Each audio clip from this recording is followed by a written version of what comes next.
परम पूज्य गुरुदेव श्री धराचार्य जी महाराज के यूट्यूब चैनल को सब्सक्राइब करें। आज भी कई ऐसी जिज्ञासाएं होती हैं जिनका समाधान पूज्य गुरुदेव का स्मरण करते ही तत्क्षण हो जाता है। आप अगर ध्यान दो तो एक उदाहरण दें। भागवत में एक वचन आता है कि भगवान जगत के बीज हैं। ठीक, सारे सृष्टि के, सारे ब्रह्मांड के बीज हैं और वो बीज ही परमात्मा ही जगत के रूप में प्रकट हुआ। ठीक, अब आप इसको अनुभव करो, अपने अंदर चिंतन करो। कभी तो कोई बीज आप देखे होगे ना, आप बोए होगे, उगा होगा, चना का है, गेहूं का है, आम का है, फूल का है।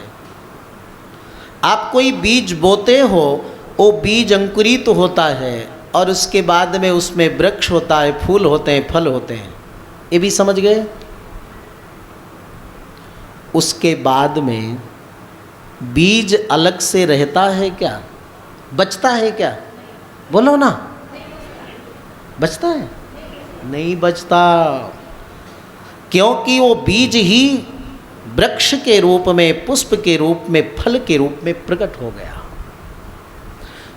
तो ये मन में प्रश्न उठा, जिज्ञासा हुई, क्या परमात्मा जगत के रूप में जब आ गए तो परमात्मा रूपी बीज फिर नहीं बचा क्या? प्रश्न होता है ना मन में। फिर परमात्मा रूपी जो बीज है वो है ही नहीं, जिसके लिए वैकुंठ में कहते हैं भगवान न तद्भासेते सूर्यो न शशांको न पावकः यद गत्वा न निवर्तन्ते तद्धाम परमं मम तद विष्णोः परमं पदं सदा पश्यन्ति सूर्यः। भगवान नहीं बचे।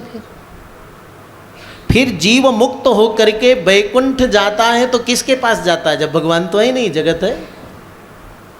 फिर अवतार किसका होता है? जब भगवान वैकुंठ में नहीं है तो अवतार लेकर के कौन आते हैं? भगवान राम कृष्ण आदि के रूप में, क्योंकि परमात्मा तो जगत के रूप में आ गए।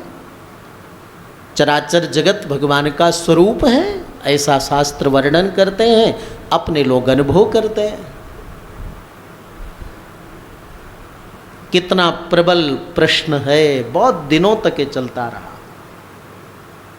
एक दिन अकस्मात प्रातःकाल जब ऐसे बैठे तिलक लगा रहे थे तो स्मरण आया,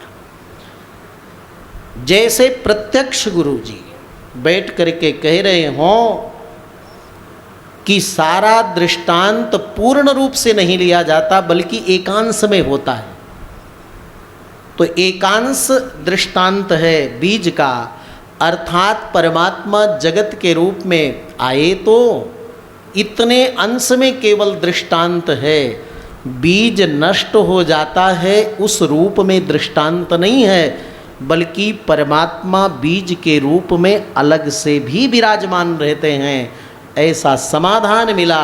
हमने गुरुदेव जी को मन ही मन प्रणाम किया। हम का ये उत्तर केवल गुरुदेव दे सकते हैं और कोई नहीं दे सकता। जय।